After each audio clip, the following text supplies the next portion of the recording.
you for making it out here this morning to hear Rhenn Rolenc's presentation. Rolenc is the daughter of Stan and Stacy Rolenc of Red Oak, Iowa, who I believe are here, right? And she is a 2021 graduate of Red Oak High School. She's majoring in social sciences education. Rhenn is going to graduate in May 2024 after having completed her student teaching. And while at Wayne State, she's been very busy. She's been on the dean's list, served as a servant on the servant team for Wayne State College's crew, and is a member of Pi Gamma Mu, the International Honor Society in Social Sciences, and Phi Alpha Theta, the National History Honorary.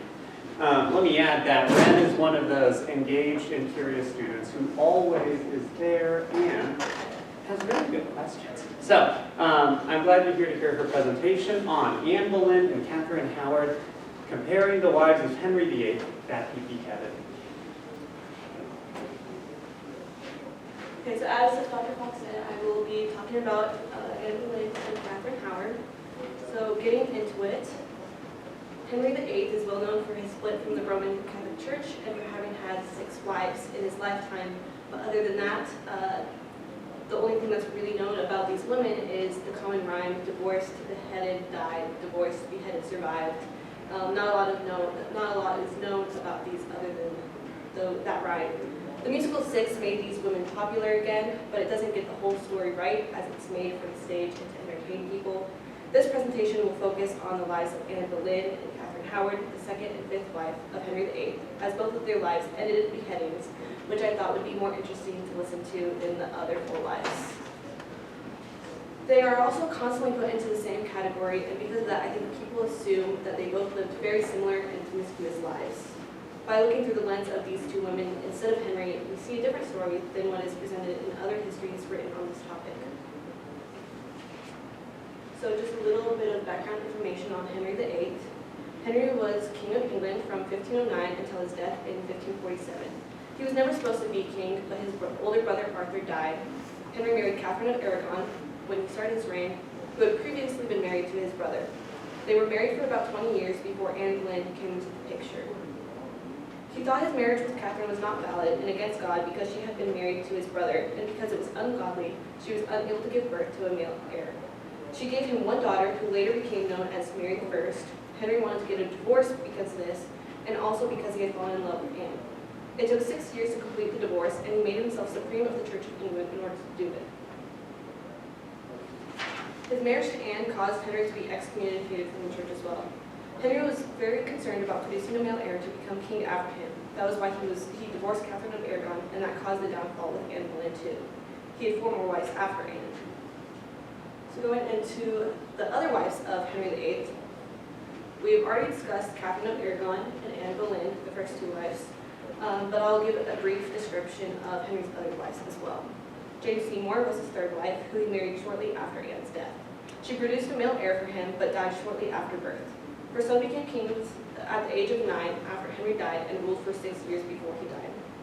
Anne of Cleves was found for the king after Jane's death. She was the only wife that Henry had not picked out himself.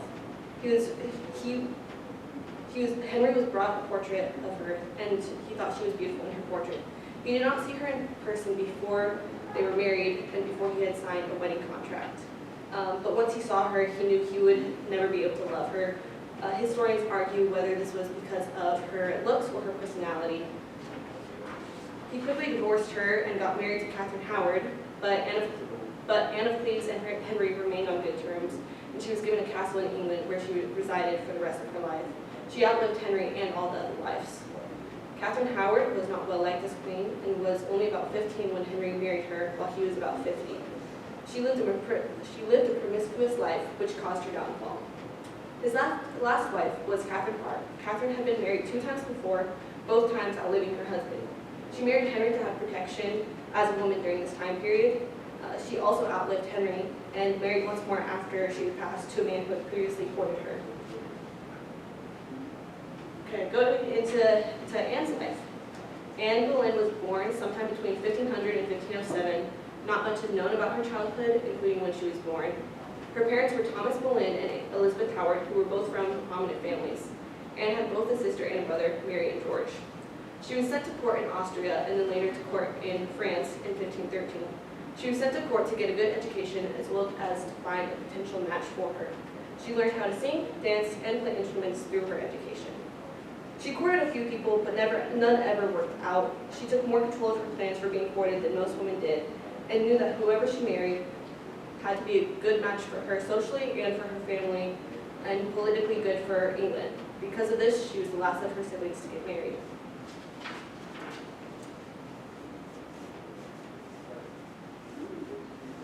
Anne went back to England in 1522 and found a place in court as one of Catherine of Aragon's household members. Anne's sister Mary was Henry's mistress at this time. This is also when Henry met Anne for the first time. Anne was between the ages of 15 and 22 when they first met, while Henry was 31. Their affair did not start until 4 years later, when Henry and Catherine's marriage was not going well. Henry and Catherine had only had one child, a girl, but Henry was desperate for a son. Catherine also suffered from many miscarriages, which made Henry feel like God was cursing him for marrying his brother's wife. Through this, Henry lost any love he might have had towards Catherine and aimed his affections towards Anne. Anne refused to become Henry's mistress, but Henry's affections towards her continued to grow.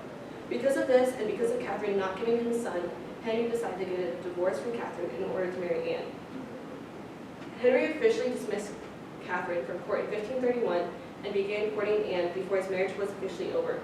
The court battle for Henry's divorce took 6 years to be completed. His marriage was annulled in May of 1533, but Henry had already married Anne in January of that year because she had gotten pregnant, and Henry wanted to ensure that his child would be seen as legitimate in the line of succession. While Anne refused to be a mistress of Henry's when they first started their relationship, she did not see a reason to deny Henry any longer, as the divorce was taking place and her role as future queen was pretty set in stone. This primary document is a love letter from Henry to Anne later in the divorce process. This is one of those later letters which showed that he still had feelings for her throughout the whole court battle. However, the entire accomplishment cannot be till the two persons meet, which meaning is more desired by me than anything in this world. For what joy can be greater upon earth than to have the company of her who is dearest to me, knowing likewise that she does the same on her part, the thought of which gives me greatest pleasure. So, Anne is queen. The people who Henry ruled over did not like Anne. They thought that Catherine was the true queen. They described Anne as indiscreet, arrogant, and vindictive. Despite what people thought of Anne, she was very well educated. She could read Latin and she enjoyed reading the newest material on religion. She had the women in her household also read this material because she wanted them to serve as a Christian spectacle to others.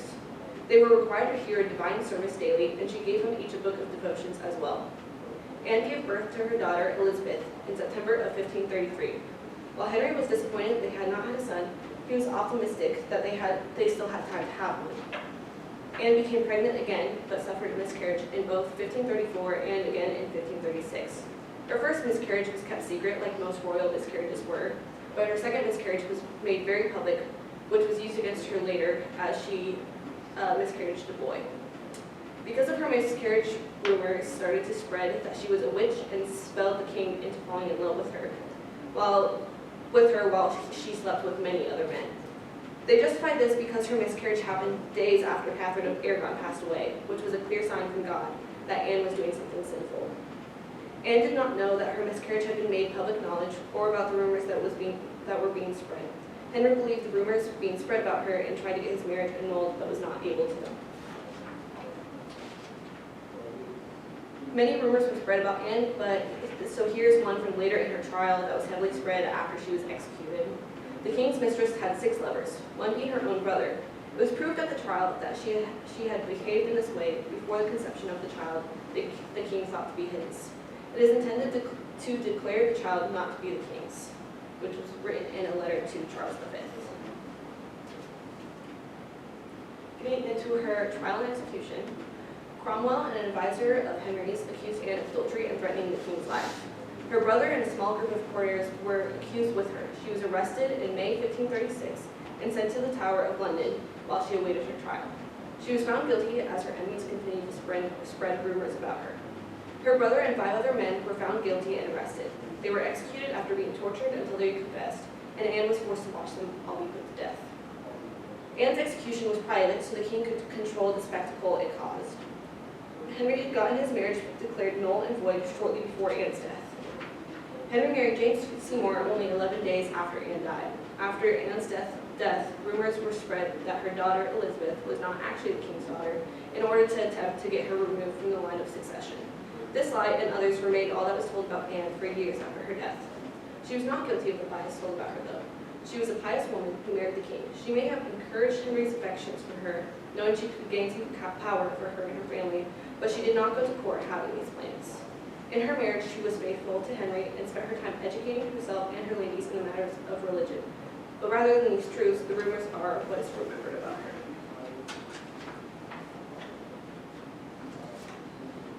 Moving on to Catherine Howard. Catherine Howard was born sometime between 1518 and 1524. Her parents were Edmund Howard and Joyce Culpeper, both from prominent families. Catherine was the first cousin of Anne Boleyn and the second cousin of Jane Seymour. Both her parents died when she was young and her uncle took her in.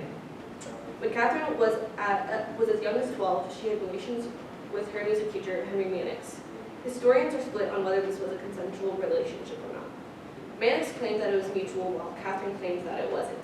This relationship did not advance as far as intercourse, as it was stopped by the Dowager Duchess that took care of Catherine. A few years after that, Catherine became sexually involved with Francis Durham, the secretary of the Dowager Duchess. The two addressed each other as husband and wife, but it is not clear if they had a marriage contract or not. Durham claimed that they did, while Catherine claimed that they had only called each other husband and wife out of a form of endearment. Their relationship ended when Catherine found a place at court in the household of Anne of Cleves. Anne was only married to Henry for 6 months. He was able to get their marriage annulled fairly easily, as they had never consummated the marriage, and he claimed that he found her so disgusting that he would not be able to, which would keep him from producing heirs. While he was still married, he met Catherine and decided that she would be his next wife. Catherine, like Anne Boleyn, was smart enough not to have sex with the king before they were married to encourage Henry to annul his marriage to Anne of Cleves. Anne of Cleves was not aware of this, as Henry claimed it was just some meaningless flirtations and nothing more. Anne was naive and thought nothing of it. Catherine left court to keep their relationship a secret, but just a little later, Anne was removed from court after being told that her marriage to Henry was not valid. Henry and Catherine were married in July of 1540. Henry was 49 years old, and Catherine was between the ages of 16 and 22. As queen, Catherine did not care a lot for governing. She cared more for just promoting her family's influence in court and getting them more involved. Henry was not able to keep his hands off Catherine after they were married. One reason for this may have been that he had just gotten married and divorced within a span of 6 months and had not had a child since he was married to Jane. And he didn't want people to think that there was something wrong in that aspect of his life. When they were first married, Henry tried to act as he did when he was younger, but a previous leg injury began to act up again, causing his facade to end. He was often angry because of this and had frequent mood swings. When his injury worsened, he would avoid his wife and fall into a depression. Catherine was not a good companion to have when Henry's injury acted up, because she was in need of constant reassurance of his love for her and would cry until he did. At this point, Henry did not know about Catherine's past relationship, and because of that, people from Catherine's past who would blackmail her with that information to gain positions in court. Francis Durham, one of the men she had sexual relationships with, was given a position as Catherine's private secretary. Henry began to isolate more from Catherine in 1541, and Catherine started spending time with Thomas Culpeper, a close friend of Henry's and a member of court. Catherine developed feelings towards Culpeper, and they began to sneak around together with the help of Jane Rochford, a woman in Catherine's household. Rochford would also carry letters back and forth between the two. In October of 1541, Mary Hall, a bedfellow of Catherine's, told her brother about Catherine's past, who told Thomas Cranmer. Cranmer informed the king of this, but Henry believed it only to be rumor. Even though he thought it to be a rumor, he ordained an inquiry, though to make sure, and locked her in her rooms until the innocence was proven. This was the last time that Catherine saw Henry.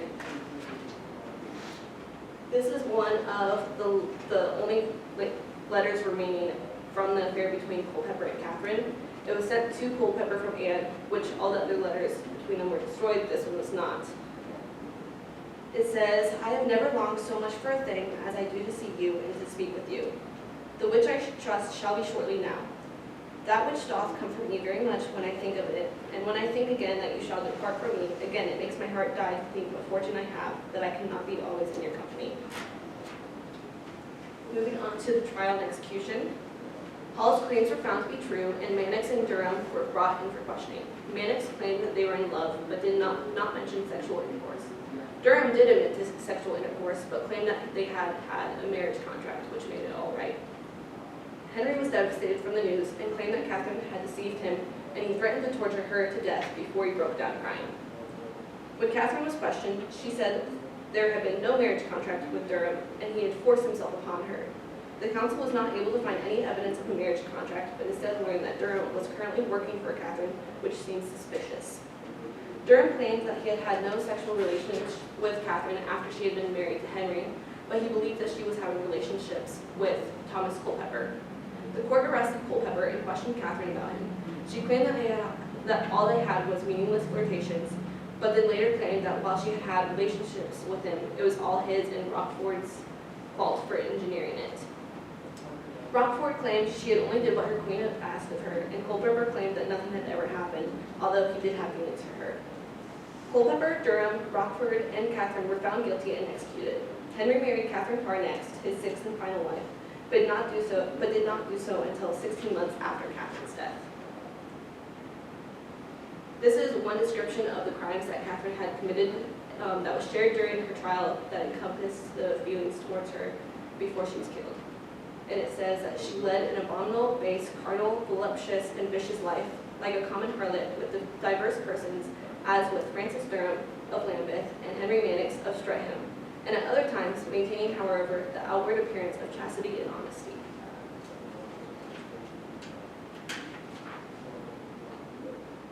While Anne Boleyn's life and Catherine's Howard lives ended in the same way, they lived very different lives. The story of both Anne and Catherine are more complicated than the assumption that was made about them. Anne Boleyn was a pious woman whose main fault was not producing a male heir. She was not guilty of the crimes she was accused of, but was accused and killed because Henry was done with her. Catherine Howard, on the other hand, was guilty of the crimes she was accused of. She let her desires control her, making decisions that led to her and others being executed. Throughout the years, as they have been defined by their deaths, the bigger picture of who they were was forgotten until they were both assumed to be evil women. If I had time, I would continue to present the lies and misconceptions of the rest of Henry VIII's lives, but as I have already been talking for this long, I will open this up for